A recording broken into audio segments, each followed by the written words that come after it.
Welcome, Andy Howell. So I've gotten to know Andy. He is a investor through Meeting Street Capital who led our last round, and Andy's had a career doing some legal work and operations work at a number of different companies here in Charleston, which we'll get into. So, Andy, really appreciate you being here. Thanks for having me. So as we're going through this time, if you can be thinking about some questions for Andy, we'll end our time with questions. But just to start, so where'd you grow up? I grew up in Charlotte, North Carolina. Okay. So I was born in Chapel Hill, as my mother says, the southern part of heaven, and moved to Charlotte when I was a kid and went to high school there for the same place for 12 years. Okay, cool. So what values did your parents instill as you were growing up? I think about it, I would say my parents were, I wouldn't say they're like the kind that preach to you and necessarily say this is what's important, but I would say they were incredibly active in mine and my brother's lives when we were young, particularly. And so in some ways, I kind of think about the way I would say it is almost they led by example. They were great parents, there's no doubt about it, and spent a ton of time with us on every activity you can imagine. And then, it's not like I came from some underprivileged background. My father was an ear, nose, and throat doctor in Charlotte. And Charlotte was a lot smaller back then. And so all the kids went to my dad. He was sort of like the guy that fixed your tonsils or your adenoids or, whatever. So he was sort of extremely well known, but he also coached all the sports, and he did the things. My mother was always there. We were the two brothers, so we were sort of the house where we always had friends over, and people wanted to come. So all that kind of translates into the things that I think that people liked about my parents were sort of the integrity. My father was a real caretaker, so he really did what he said he was going to do. But I also think he was, exhibited probably the most humility of anybody, sort of like that. And then he was a big, we were big communicators. We had great relationships. So I think I sort of just built this awareness of, you need to be able to, number one, you need to be honest, and you need to be able to do what you say you're going to do. And then if that's a good thing, you just need to have some humility about it. And I don't know, as I gotten older, which I'm 55 now, I would say I see those things I see the way he sort of lived his life. On a daily basis, I sort of reflect on so many of those core values. So they were also really learners. They were never really satisfied, kind of with what they had. They were always reading and trying new hobbies, and so I think they were expanding their horizon all the time. So, like I said, it's not like they were on a soapbox telling us what we need to be like, but they were, in many ways, I'd say, exhibiting it. And so, I think both of my brothers would say the same thing. And so how did that upbringing really drive you to either your first job or drive you, to college? Well, I think that, there were expectations that were pretty obvious, and standards, I think, that were pretty high. So, I was kind of an overachiever in all aspects of life. We'll get to where that kind of smacked me in the face a little bit at some point later. But, so everything we did, we were trying to, excel at doing. And so I was always in the top academics of my class. I would say they were also a little bit, maybe, how would I say this? Like, not in not just pursuing the obvious path all the time. So again, you have to bear with me, because it's not like I think I had some exotic upbringing or anything like that. It was a very traditional upbringing. But at the same time, I think I just have to lean on my father a little bit. I think he's very much of an individual. So when it came time to go to college, as I mentioned, I was born in Chapel Hill. Another long story about how all I cared about back then was Tar Heel basketball and all those things, and so I was sort of raised on it. And he was a doctor and a tutor of the players, only because it gave us access to the players. I mean, I don't even know how he had the spare time to do it, but we had like the best Carolina basketball players would come shoot at our basket in our backyard, or we'd go to the games, in Chapel Hill. We always had time to go do that. So that's really all I cared about so I assumed I was going to go to University of North Carolina. And then when I found out that, 2/3 of my high school class was going to go there, I thought maybe I should try something different. Again, this isn't like some crazy different thing, but I ended up just exploring another university and applying early decision there and going that path, which in some ways that's another one of those, life decisions that I think was great. It took me a little bit down a different path. It's not a crazy different path, but I'm glad I did it. And somehow, when I was 17, when it came time to make a decision, I had enough instinct to know that was probably the best path for me. Yeah. I'm just going to take my phone out of my back pocket. Well, I guess the basketball scholarship also didn't probably work out for you. Well, we thought we were going down that route until about 10th grade when I stayed the same height I am today. Thanks. Well, so do you remember your first job? I do. You would not be shocked to know I was an orderly in a hospital. If you mean first job, I did that for a number of summers. And it's crazy, but I remember all of those summers vividly. And I had a guy that was like the permanent orderly there, that I always worked with. And it's not, again, it was a summer job, but for me, it was good because it just gave me routine. And there were very tight requirements around the hospital, the operating rooms and so forth. And so, I remember just learning how to be, to get it done, just do it and get all the things that we had to do done. Saw lots of surgeries, which was kind of also let me know I probably wasn't going to be a doctor. But yeah, I remember those summers really vividly. And you sort of meet a lot of personalities in different, I guess if I were going to say anything about, and maybe give you some encouragement, I think as I've gone through some of and we'll tell some stories here in a minute, but as I've gone through, I've always sort of fancied myself as an observer at the same time I'm a participant. So I've always tried to watch what's going on around me and learn from it, while actually being somebody that's not only just participating, but trying to lead the charge on what we're trying to do. Try to be one of, more than just a team player, but I've also tried to kind of take mental notes along the way. So that's helped, and hopefully it'll help as we talk about culture a little bit. Yeah, absolutely. So fast forward a little bit, you went to college. What did you do after college? So in college I did, everything kind of came easy to me academically. And so I think when I got to college, my freshman year was super easy. I just did really well. And it was kind of like mid-sophomore year when the easy part, it took a little more effort and sort of, had the first batch of grades that weren't what I expected, and definitely came home to a reset, a level setting on what the expectations were around that. But it kind of held me back a little bit. I never really caught up on GPA and what I thought, what I obviously had the potential to do. So I'd say college for me was really fun. I have lifelong friendships. I learned a lot. I went to a place called Washington Lee University, which is small. So I have all these relationships with the faculty and the classmates, and alumni is really strong. So in that regard, it was great. But I didn't live up to my potential there by any means. And so when I got out, it's a liberal arts college. As I mentioned before, my father was a doctor. I didn't mention this before, but my mother was a teacher, and was really a kind of an interesting career. I mean, was a teacher before we were in the world, and then kind of took care of us, and then went back to that when we got out of school, out of the house, and actually started a school in Charlotte called the Fletcher School, which is for children with learning disabilities, and has become a giant success in Charlotte. I mean, she kind of was one of the founders of that school, and so she had a second career afterwards.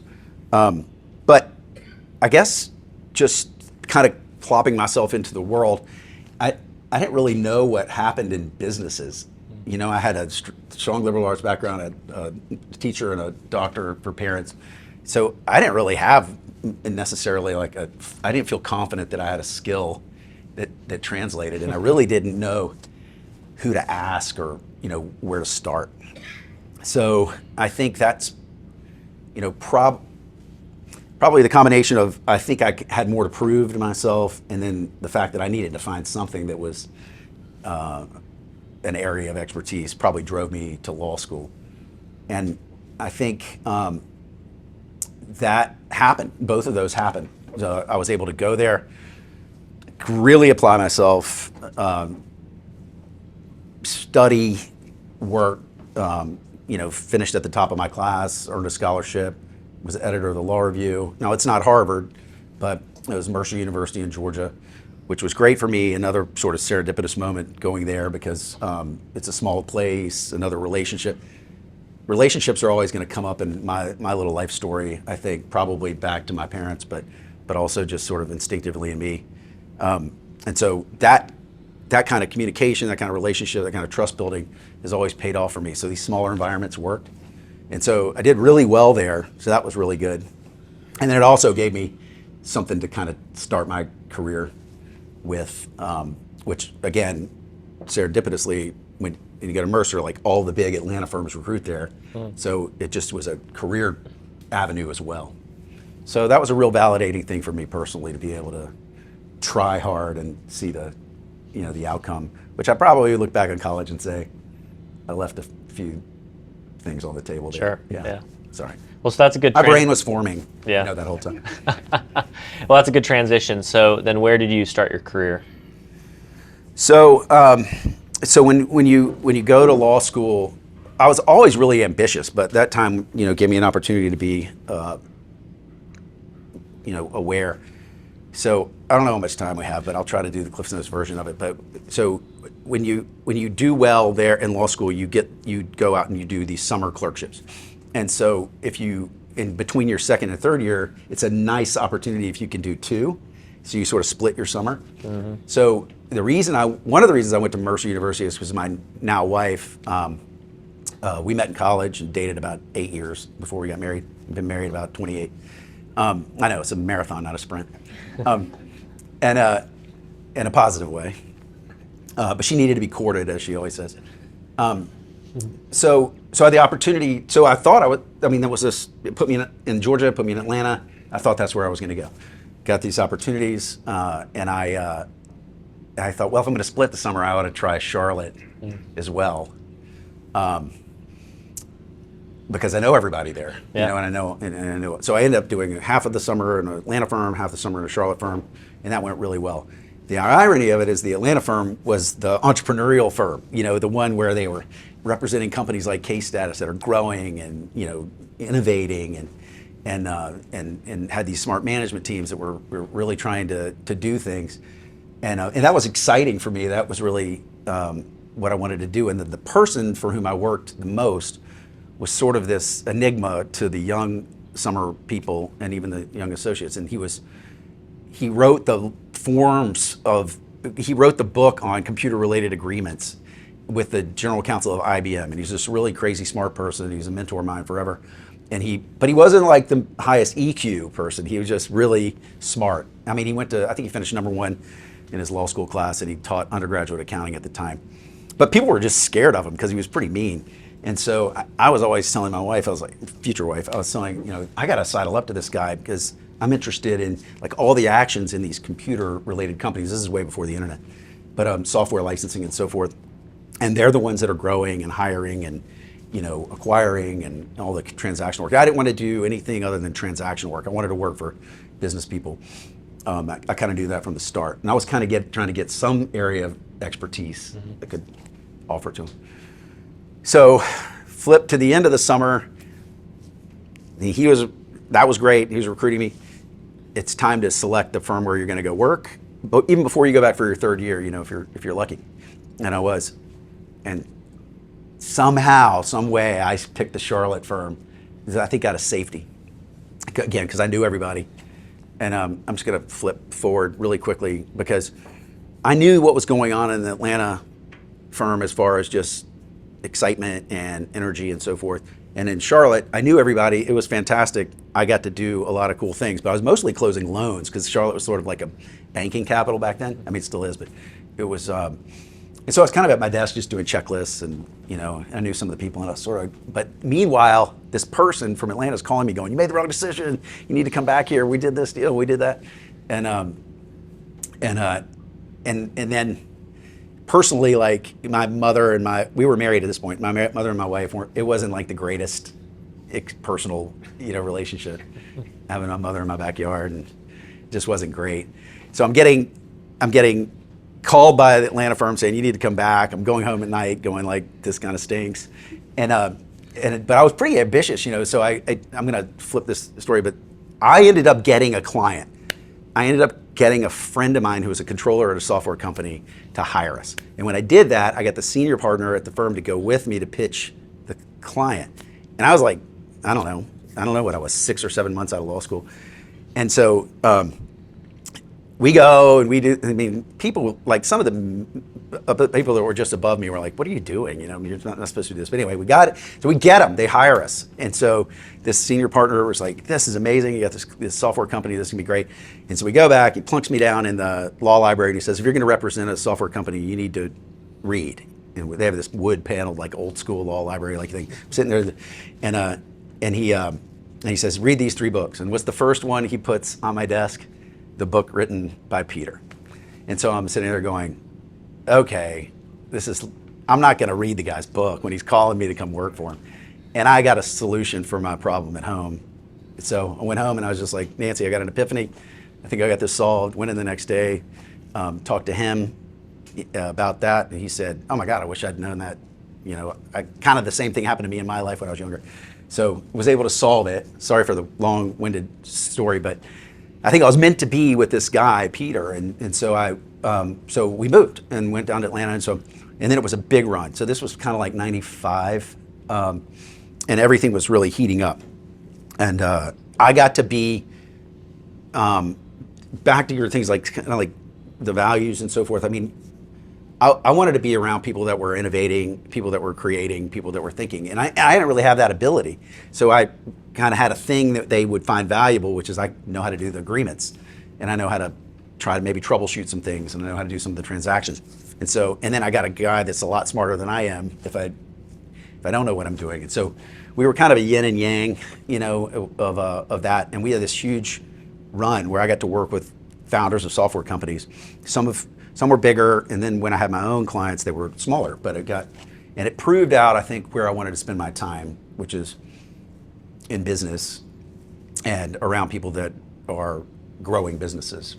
And I just needed to find my time to make that, I was always kind of on the outside looking in a little bit as the lawyer, and I always wanted to be a little bit more on the inside. But back then it was crazy. You had them, once the internet happened, there were startups everywhere, and some of them were legit and some of them weren't. There were lots of offers, but I was always trying to figure out I don't want to, I've got a good thing going. I don't want to take the wrong opportunity. And so that is when I get a call one day from Blackbaud. And Blackbaud was, if you don't know the story, Blackbaud was founded by a group of people led by Tony Bacher up in New York. They ended up moving to Charleston in the mid 90s, I think. And they liked Tony's British.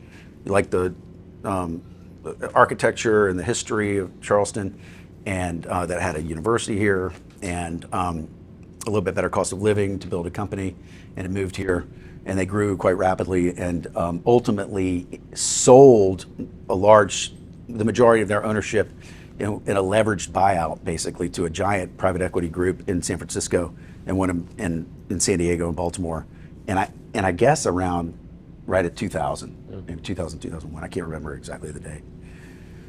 And so I get this call from the new management team, and it's like, hey, I'm the CFO of Blackbaud. We're looking for a general counsel. We heard there's a software guy in Atlanta that we need to talk to, and it's you. Are you interested? And I'm thinking, can I call you back at 6? And so, so that's how I got here. So I interviewed really hard, put me through all these tests, all this homework. I had to write all these contracts from scratch, and ultimately got that job and moved here. And so what was the culture like when you first join Blackbaud? So coming from the Yeah. legal industry now, going into business. Well, I think you have to.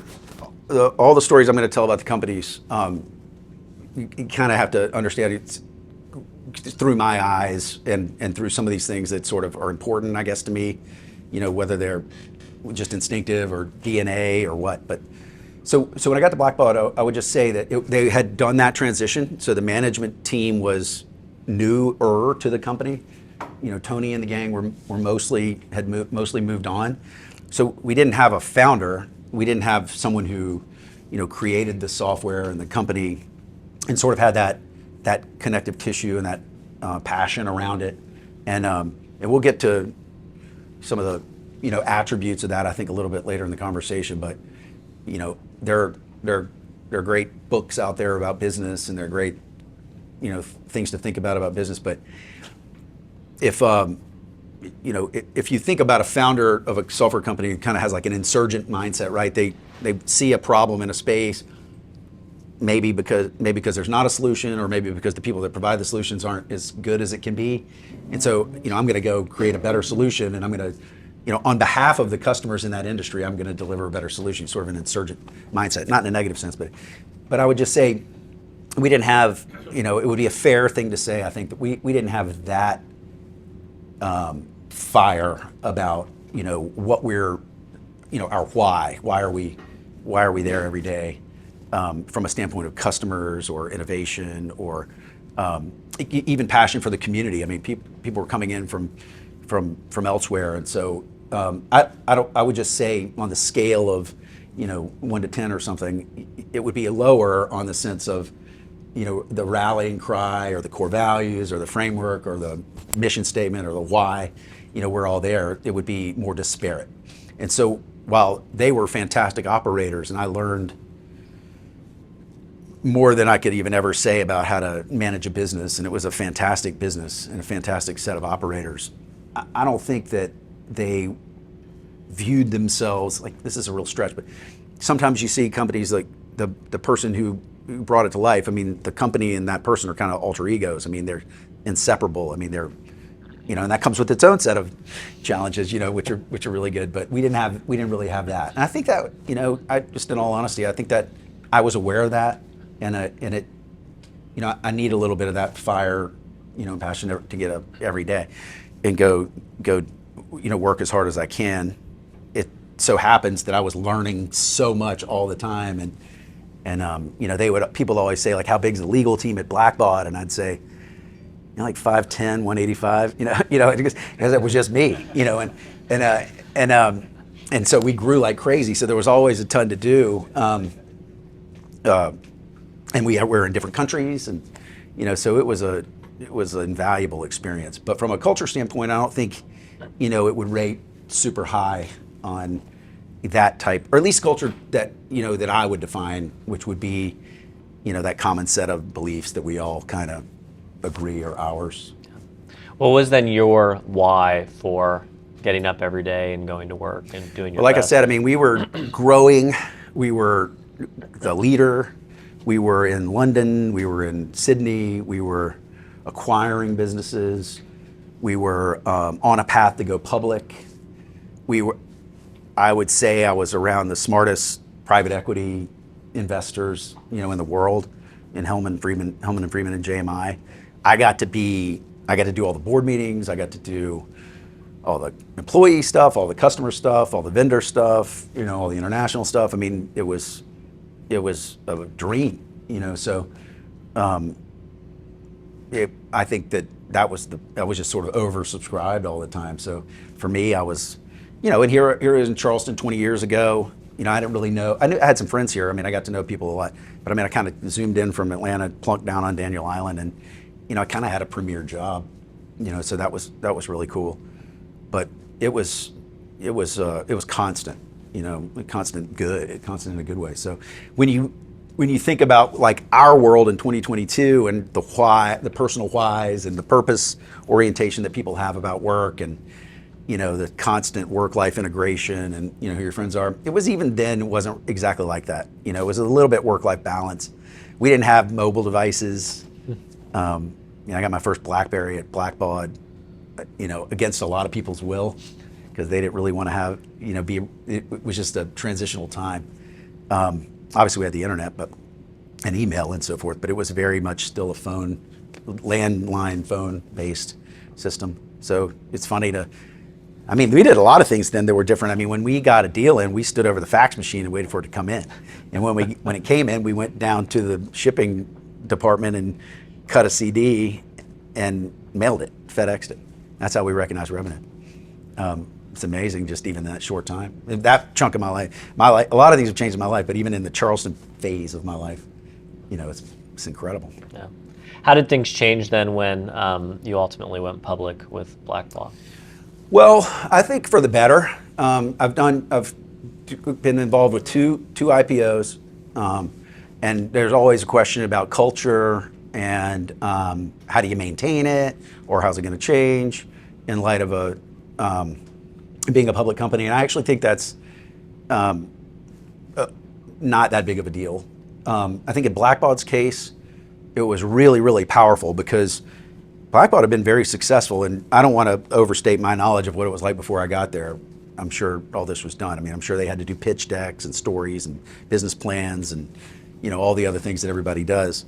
But our group really hadn't written it down, as much. It was just pretty successful. So when it came time to describe the business in the context of selling stock to the public, it was a big effort, and I got to take a pretty good lead role in that. I got to work with a lot of people that had insight about our products and our management team and our locations and our customers, and get customers to tell us how they use the software and validate all that. And so I would say it was a big lift, just in awareness of, for everybody that worked there, that just how valuable what we did was to a certain segment of the economy. And so, again, we weren't like heavy culture in some of the cliche or traditional ways that people view culture, whether it's activities and ping pong tables and foosball tables, or snacks and food and stuff, or just like a real mission driven culture. Again, I stopped working there in 2007, so I'm only talking about my little time there. But I would say, we were smart operators, and so there was a lot of smart business savvy there. So I would say it was a net positive, just getting it all out there, disclosing it. And I would say people were a little concerned at the time. There was some degree of concern that, revenue was driven from the sales of software to nonprofits and processing of donations and so forth. There might have been a little concern that people are going to see just how much that generates for the company. But, it turned out to be the right thing, because it explained all the things we do in support of that. And people aren't against companies generating revenue if they generate value. Yeah. So you started out at Blackbaud, then on the legal side. How did your role change over time? Well, it didn't change much at Blackbaud, other than it grew like crazy. So like I said, we had, I never really thought about doing anything else at Blackbaud, because we were always doing partnerships. Sales team was growing. We acquired a few companies. We were working in different. I said London. We were originally in Glasgow, Scotland, and moved to London. And then, like I said, we're in Sydney, Australia. So there was plenty to do. We were in all English-speaking sort of foreign countries, because our software wasn't translated back then. It was just English-speaking. So all over the world, really, but just mostly American schools or UK schools or English-speaking nonprofits. And we did some acquisitions, so that all changed. So and then as we went public in 2004, as we did the IPO and went out, it was a very, from a transactional attorney standpoint, very unique, because Blackbaud was profitable and grew. So we did a dividend, we did a stock buyback, we did a self-tender, we had all kinds of transactions that what you might consider to be like a small cap software company wouldn't normally do, because they're generally burning money. Mm-hmm. So I had my plate full. So people ask me all the time, do you want to do something different to the company? And maybe I should have been more aware. You say, what would you tell your younger self? Maybe I should have been more aware of what I wanted to do. But at the time, the responsibilities were growing so much, and it was a fun ride. So I didn't really stretch it. It was at Benefit Focus where I made the change. Yeah, and that's a good transition. So what ultimately led you to leave Blackbaud and join Benefit Focus? Well, I think the simple answer is I got to know Sean and Mason in the tech community because I just am wound that way. So I was spent a little more time, not really networking, but just getting to know people. And so they were kind of doing a transaction like Blackbaud did before I got there. They were doing theirs with Goldman Sachs private equity, which was a big deal. And so when I indicated interest, they were like, they were like, why don't you come over here and kind of, help us do what you guys did at Blackbaud in the standpoint of kind of recapitalizing the company and having a big institutional investor and everything that comes with that from a reporting and presentation standpoint and operational standpoint. And then the link for me was they were the founders. So I think that, I got the piece that I was missing, if there was a piece that was missing in Blackbaud, which is these guys really, they really care about Benefit Focus, really care.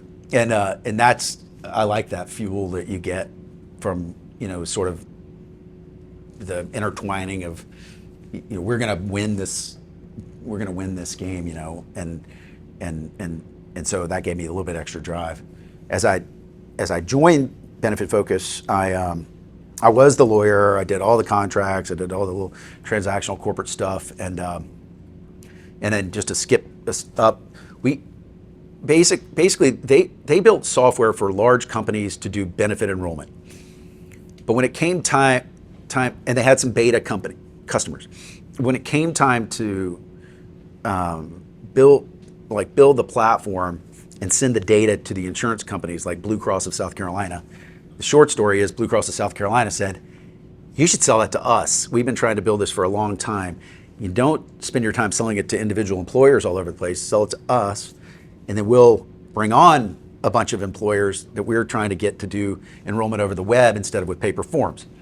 And I believe they became an investor in the company. And so it quickly transitioned from their original plan to a different plan that had a lot of juice to it. And basically, once Blue Cross South Carolina was successful with it, went to North Carolina and Florida and Arkansas and all through the Midwest. And so they sort of had this big run on, and up in the Northeast, on Blue Cross plans that were trying to digitize their business.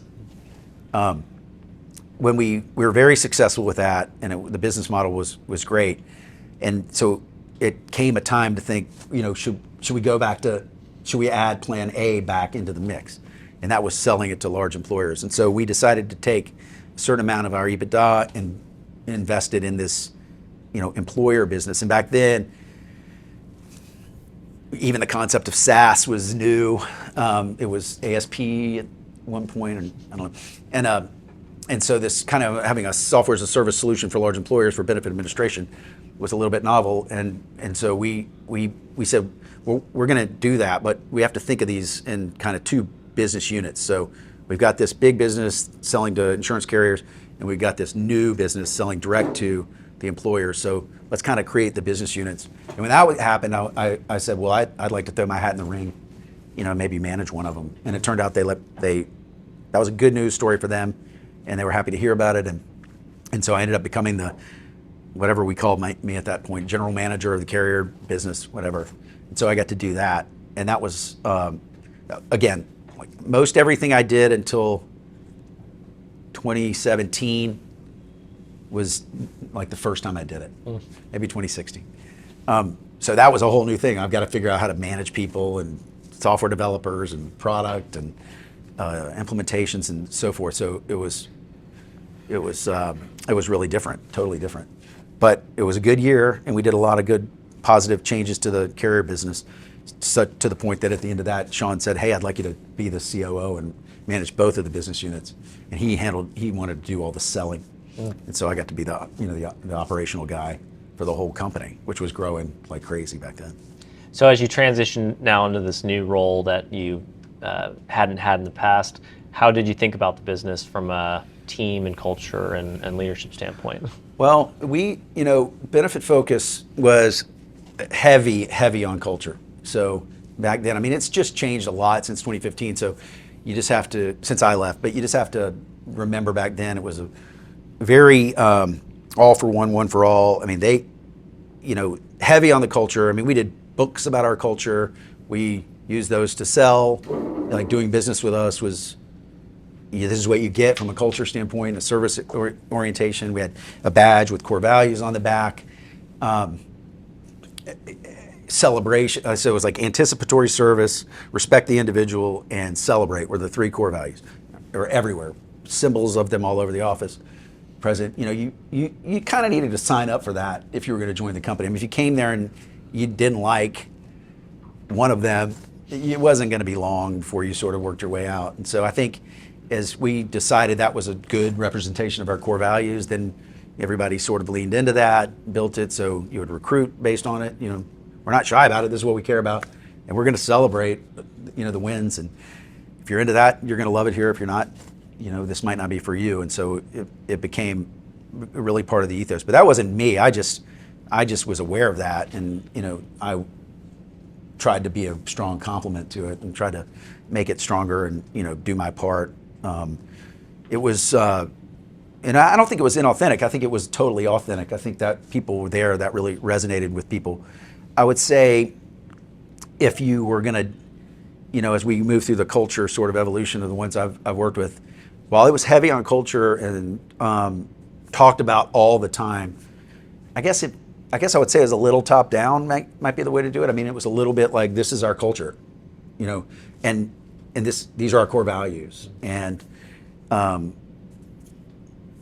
but we were longer in our history, so it was okay to have that. I just don't exactly know where they came from, and it wasn't like an organic grassroots sort of exercise, which I think is what you guys are going through, which I definitely want to talk to a little bit, as we go through the day. But I think, it was sort of enforced, and it was trained on. I mean, we'd have meetings like this where somebody would exemplify anticipatory service, and there were people, I think, probably walked out of the building at some time in their career for not exemplifying it. So it was a little bit of a carrot and a stick. But I don't want to say at the end of the day it wasn't organic, because I think people really bought into it, and the people that stuck around made it stronger, and they recruited people that were interested in that, and so it was a healthy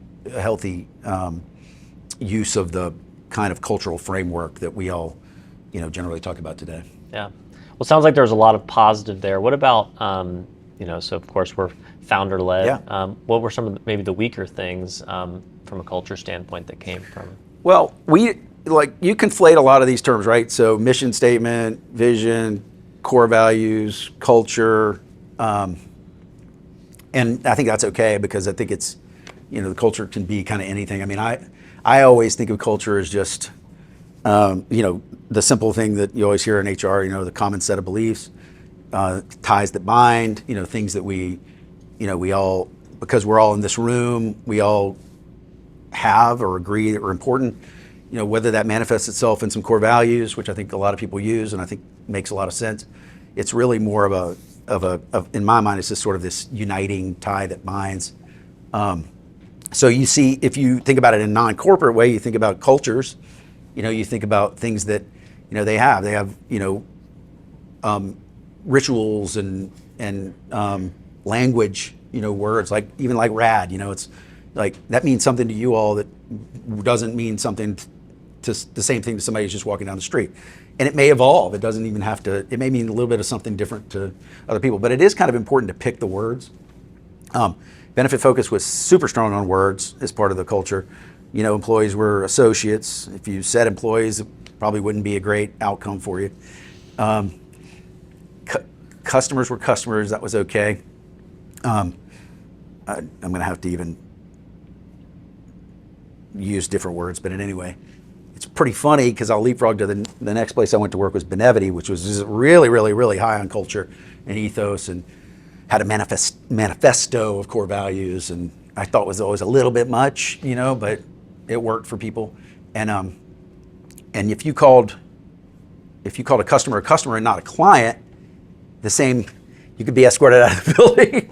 Or if you referred to people as staff or employees, that got you dinged. So 2 founders, 2 strong culture people, 2 strong believers in words, but they didn't have belief in the same words. But I still think at the time, that's a thing that if it matters to you all, it matters it's whatever matters. It's your words, but I think language is an important part of it. So, like I said, I mean, if I were thinking about strengths and weaknesses of it, I mean, we lean in pretty hard.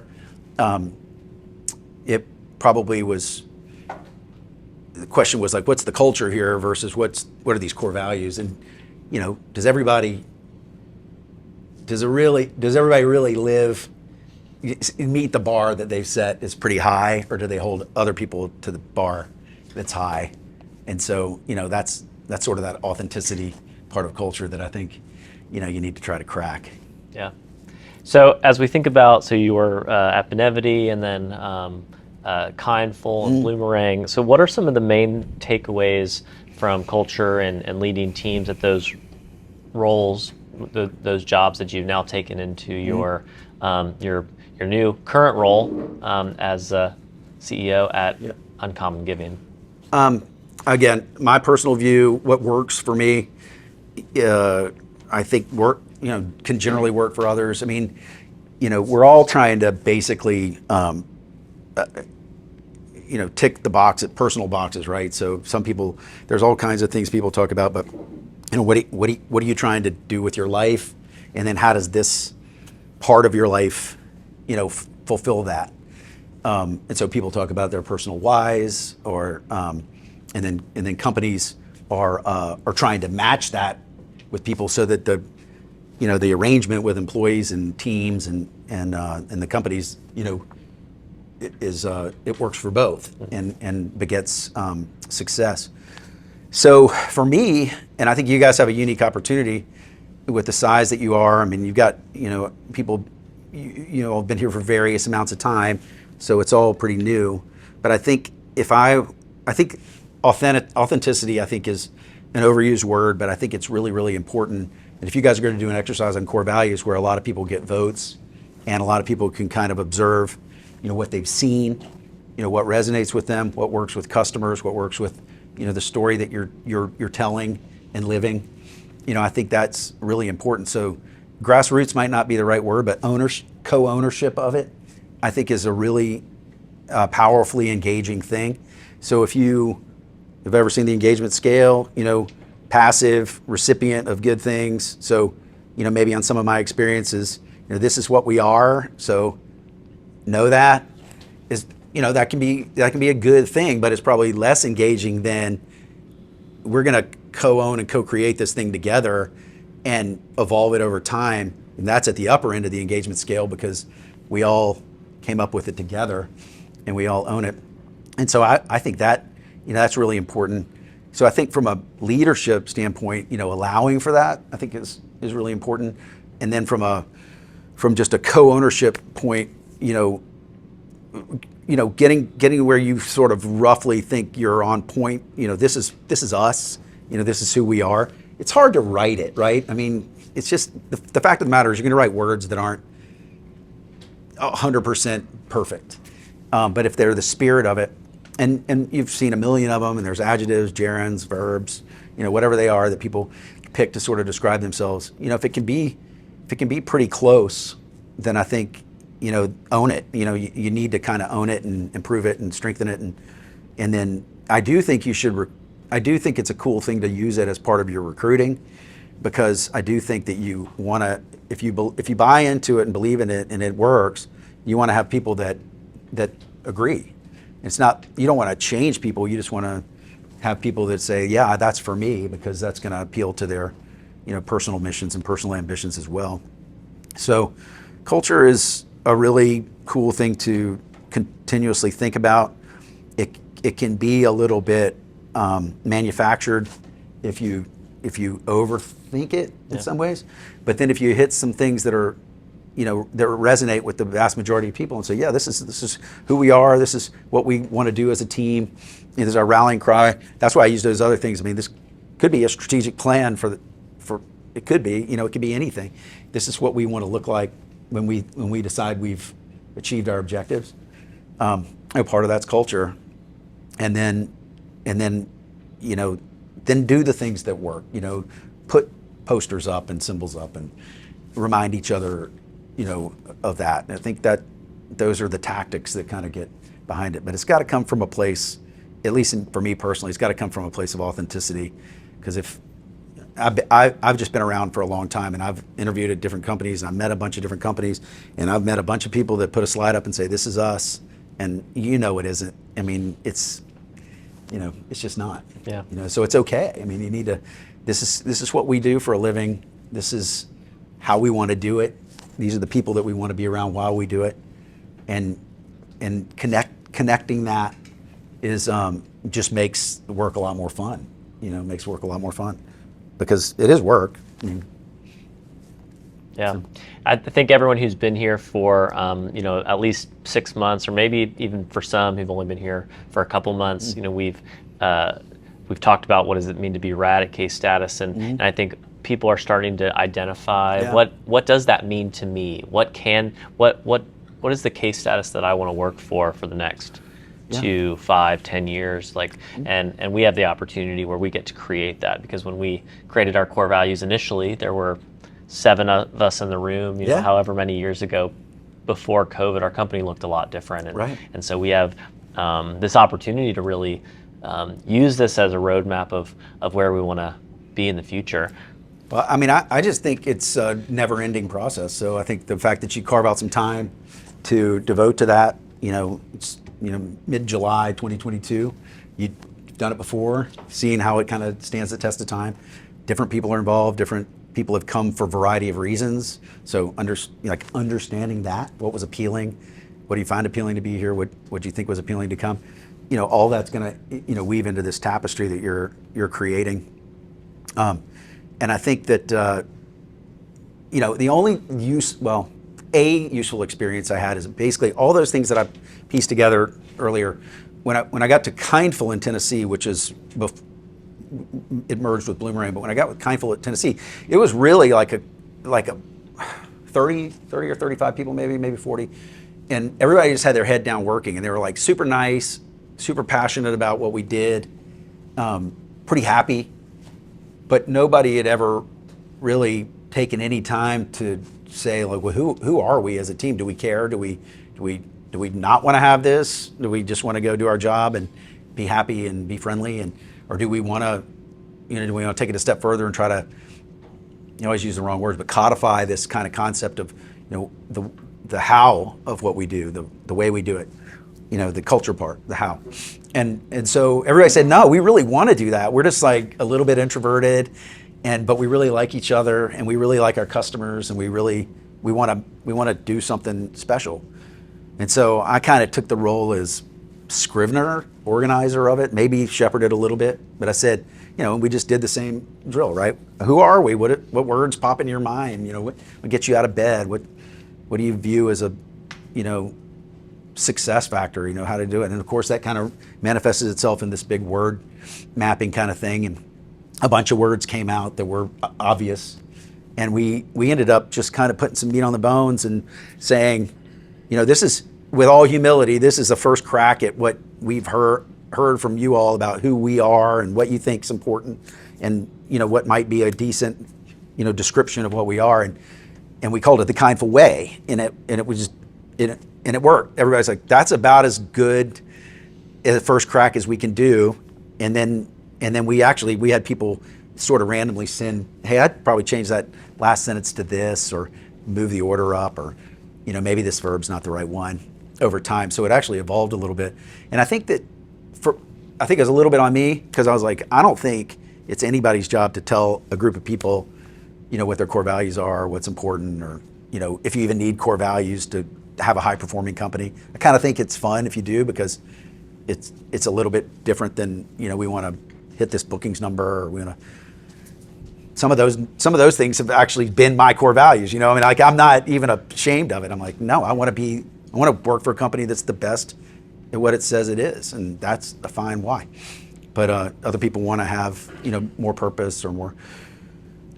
But I think this, if you're doing culture work, and you're trying to grow a team, transparency, communication, honesty, a little bit of vulnerability, this is kind of what I want out of this thing, creates a better connection, and therefore, if you have a better connection, you're willing to have each other's backs, and you're willing to be a little bit more empathetic around each other, and you understand, assume good intentions and all those things that people say, and that just makes, the right amount of that makes a higher performing, higher functioning, higher satisfaction team.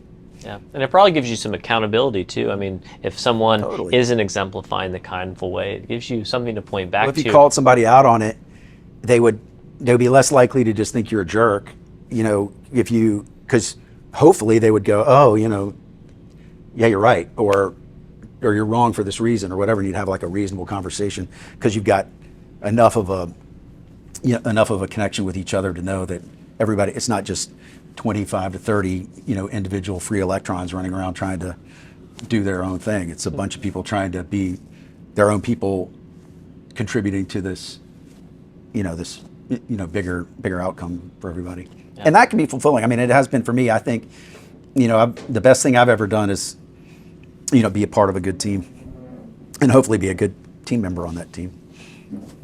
Any closing words or stories for the team as we think about the next 1 to 2 years? Well, as you do your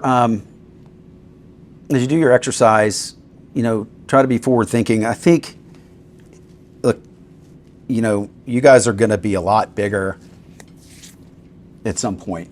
So saying I want to go from this many people to double that is not the end of your journey. That it's going to be a lot more. But if you can remember, I always harken back to this one book that I feel like is the best book in business. It's called The Founder's Mentality.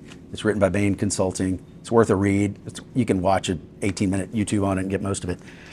And they just talk about why businesses, so growth is good. We want growth because growth is sort of the lifeblood. If you're not growing, you're not surviving. So growth is good, but growth just inherently creates complexity.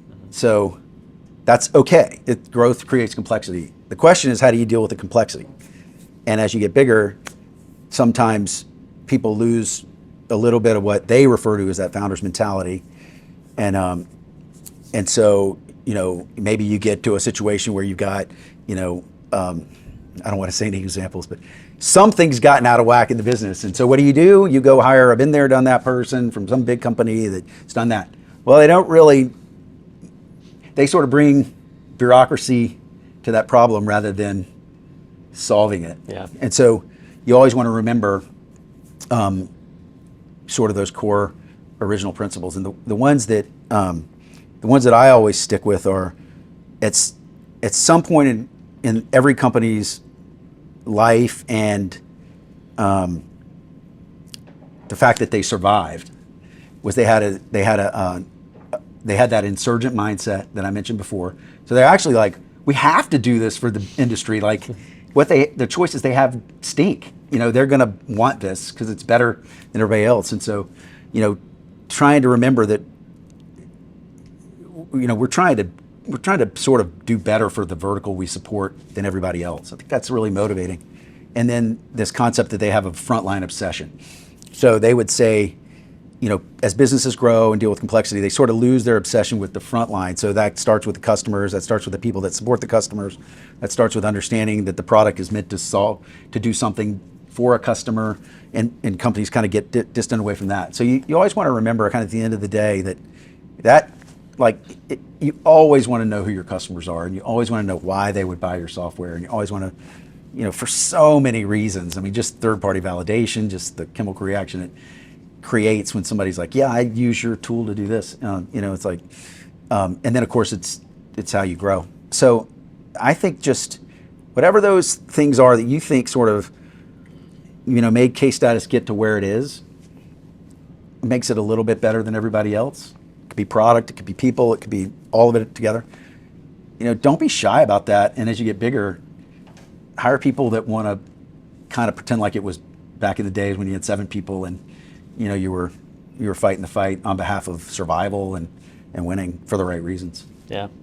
Yeah, we have this unique opportunity where we're in an industry that's so far behind, and clients really need this. And when they hire a lawyer and they have a legal case, Right. they don't even know that they're not going to get the customer service that they get in every other industry, right? When they go to banking, they have online banking tools. When they order an Amazon package, they can track those things. And so being able to lead the charge in something that is really transforming the way clients are interacting with their law firm is an exciting premise to start with. But Absolutely. we can only start there. We have to build around that and know, and who are we when we've started to really solve the problem? Right. And who are we when we have?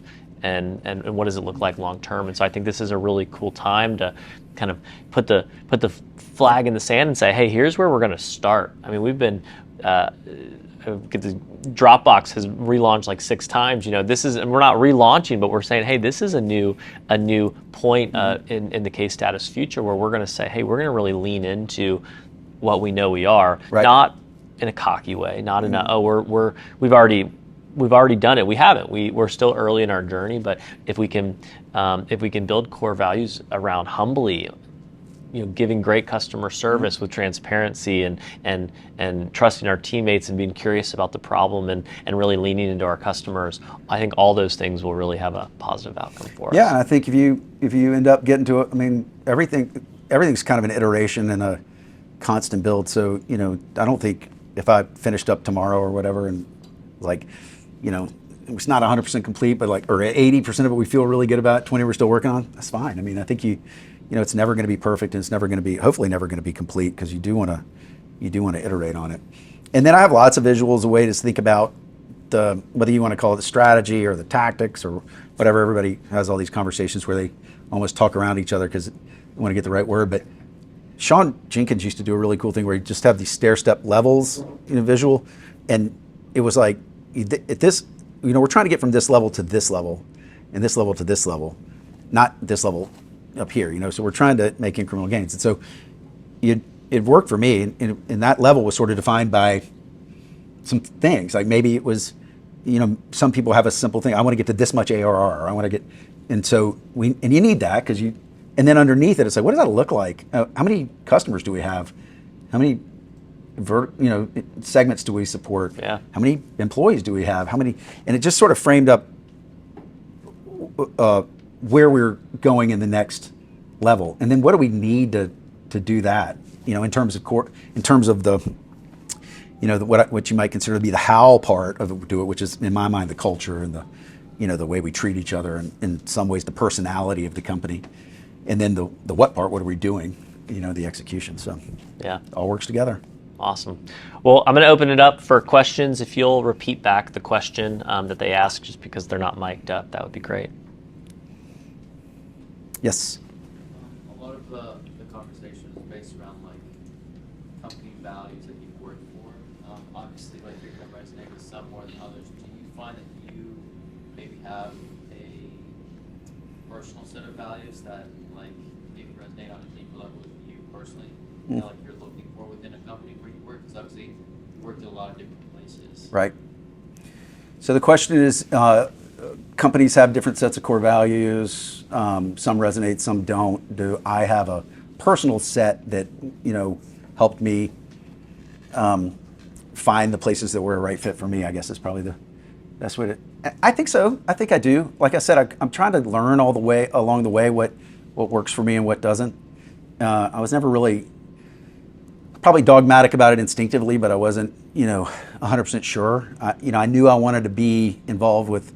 I wanted to work with smart people and honest people, and but I can see on my daily life what bugs me or what doesn't. What is the flip side of that makes me happy, and I think I like problem solvers, which is basically problem admitters, so that's fine, so this isn't working, let's see if we can fix it. If we can't fix it, let's go do something else. Works for me. So I like people that aren't, so I guess what that means to me is so many ways to put it. Aware that that's reality and that's fine. So there's no judgment about it. There's no concern about it. It's no, different for others, so you can see all these things manifesting in any group you're in. There's people over here pointing out the problems as if it's unique to us, and that's not. Everybody has those. Or there's people that are hiding the problems as if it's unique to us, and therefore we're not solving them. And so that's the thing that makes me the happiest is when some version of transparency or communication or willingness to, I guess, like go toward the challenge or the solution. I mean, I don't mean to frame it up in a negative thing, but breaking down those sort of human nature things for me makes me a lot happier, and the opposite is true as well. So if I get frustrated, it's probably that. I just think I'd probably go to a problem faster than most people, and so. But I also like all the other ones. I love the fact that if somebody does something that I don't prejudge it, like that I assume it's coming from a good place, and they do the same for me, and that is a two-way thing. Like a lot of these are written kind of one way, but like if somebody misses a meeting with me, I start with, oh God, I hope everything's okay, and if however that flows out, like I show grace to them, they show grace that they missed it. These are just stupid examples, but the point is it's a constant two-way street on all of these sort of values. We used to have at Benevity, we wouldn't write a policy down. We had no policies, none, and everybody that came in the company was like, well, when I worked at Oracle, that person couldn't do that because we had a policy, et cetera. Or I did this, and like we don't have policies. We treat each other with respect, and that's the rule. But it's not that if somebody's not coming to work every day, that's okay, because it's not okay for this person. It's both have to figure out how to make that work without writing something down. So it's a real trick. I mean, they may now that they've gotten bigger, but I mean, we used to say we're going to go as long as we can without an expense policy, without a work policy, without it's a trick. So. It's kind of twofold, but for a smaller company that's trying to establish who they are, right? They're trying to figure out their culture. They're trying to figure out. Mm-hmm. How would you recommend starting that process? Yeah. And then building on that, as the company starts to scale and starts to get bigger. Yeah. How do you drive buy-in? How do you drive participation in that? And as you start to hire on more people, right? What are some of those tricks that you've maybe learned over the years that can really get people to be involved? So the question would be, as a company grows and scales, how do you start the process of creating the sort of the core value framework, and then how do you make sure you have buy-in as the company scales? I don't really have an answer, to be honest with you, but for me personally, I think I have to take a time frame so that I can visualize what it has to be kind of manageable. Some people take 3 years, 5 years. I mean, like saying we're going to be a blank dollar company, and it's too amorphous, right?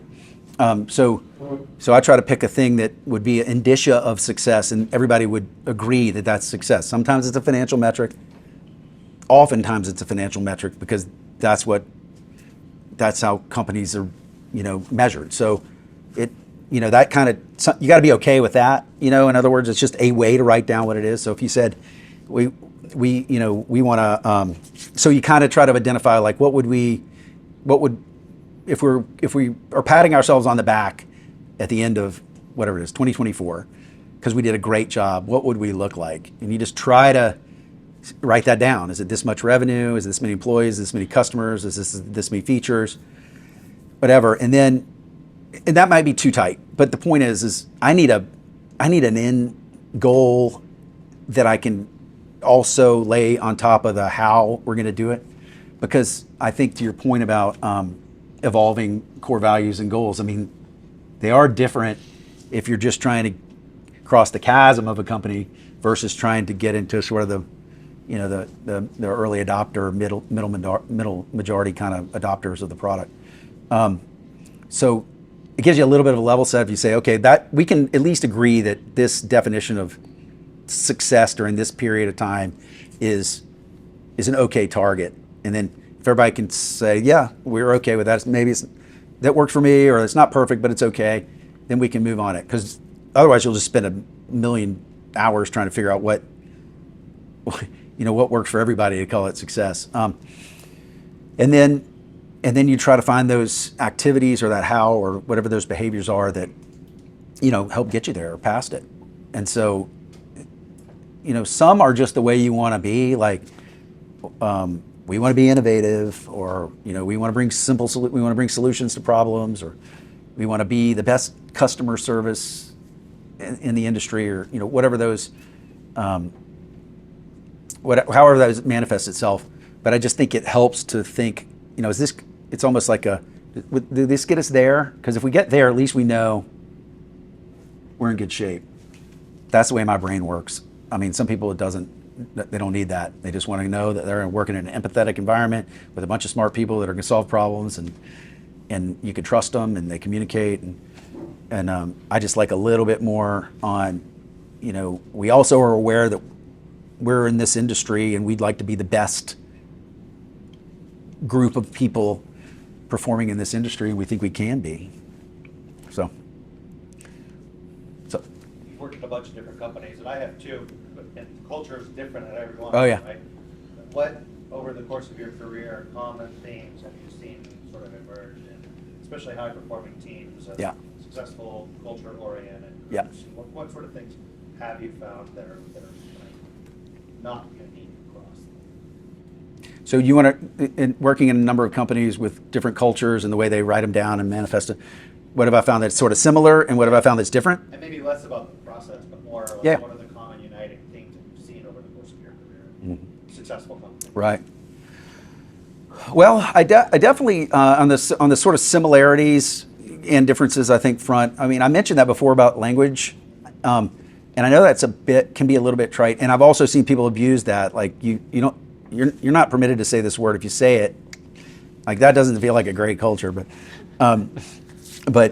I do think kind of words are like a unique thing in a culture, and I think so it's okay to allow yourself to say, like, these are the words, this is kind of our glossary. Overkill always takes it a little bit too far, but now again, to your point about similars and differences, I've worked in every company that's had that has cared about different words and not cared about different words. So it's whatever you think is important, I think, that works. I mean, the similarities are gonna, these passionate customer service type conversations. So I think, digging a little deeper on what that means. I think that means knowing your customer, like your customer is just a person on the other end of the computer screen trying to do their job. They're not this foreign thing, and so treating them like a human being and building that relationship, it's kind of what it is. Hitting the numbers, we're gonna, we want to do what we said we're going to do from a standpoint of hitting the numbers. Innovating, bringing solutions to problems. I think, and then of course, and I think this is a kind of engulfed in the whole thing. I mean, creating a workplace that models these core values, I think is as important of one as you can have. Particularly in an environment where you're probably not seeing 100% of each other every day. So how does that happen? I know the benefit focus ones, they had those 3 forever, and then they had a moment where they expanded them and they used like together and own it, own it, meaning some accountability. I think you see a lot of accountability. I like accountability. I just don't like when people hammer accountability. Like, everybody's got to be accountable. Like, as if it's a punishment or whatever. It's got to be a constructive. I mean, I'm kind of a word person, so I'll like noodle over it forever to figure out the right thing. But, that whatever that trust, empathy, accountability equation is, where if I say something to you, you hear it, you believe it. If you don't, you ask me.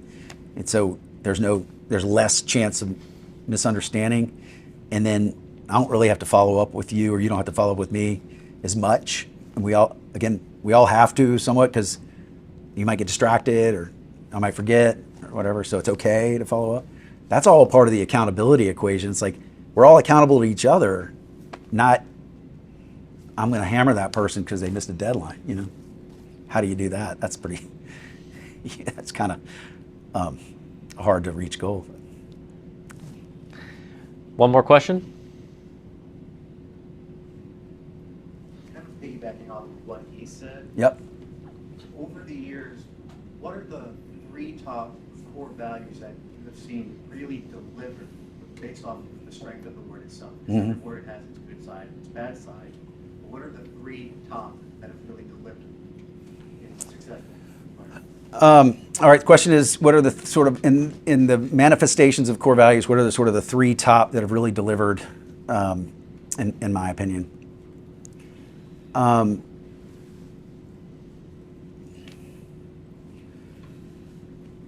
I think the way you articulate, the way you deal with your customers is like really, really important. So there's a lot of simple ones about, you know, delivering world-class customer service, or, you know, whatever. I think figuring out what you are to that customer and, you know, building on that is like really, really important. So are you an extension of their team? Are you a partner? Are you a caretaker? Is it transactional? They don't care. They just want software that works, and they want bugs fixed fast, and they want issues resolved. Whatever that is, if you can get that right, you know, I think that stands the test of time, because customers are references, and that, you know, if I were to use a phrase I've used over the years, and, you know, probably should be attributed to somebody else, but I've used it enough to claim it. It's like the most sustainable differentiator that we as software companies have is our service. And the only reason I say that is because product is easier to build nowadays. Somebody can match you feature to feature. Somebody can figure out some shiny thing that's a new feature that you're like, oh gosh, that was a good idea. And, you know, so there's more parity in that. But if you want to really sustainably differentiate yourself, then you're just different to do business with. You're just better to do business with. So that to me is probably like the number one thing. I mean, I think culture means a lot of things to a lot of people. And we're talking about core values, and we're talking about, you know, characteristics or attributes or sort of human things about it. But I do think, however you write down the culture of performance that you guys want to be is probably second or first, and you know, those two are kind of tied.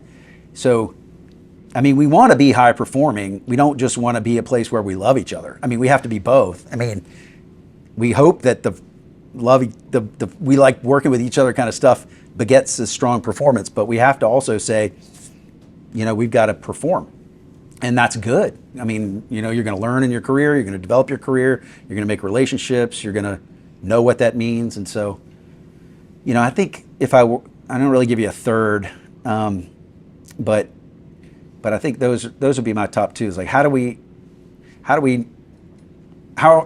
okay with writing down what we hold ourselves to be from a performance standpoint, and then what's our relationship with our customers that we buy into that's unique. And I think it's just an awareness factor. I mean, some customers don't want to ever talk to you; they just want the thing to work, and others want to be able to call a friend and talk about a variety of issues. You know? And so I think that, you know, that's really fun. And then I do think probably that last one that I think is what is our work environment?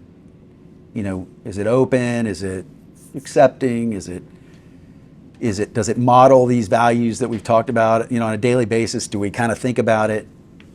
Probably up there. Cool. Well, Andy, thank you for joining us. We appreciate the time and the insight, and let's give him a round of applause. Thanks.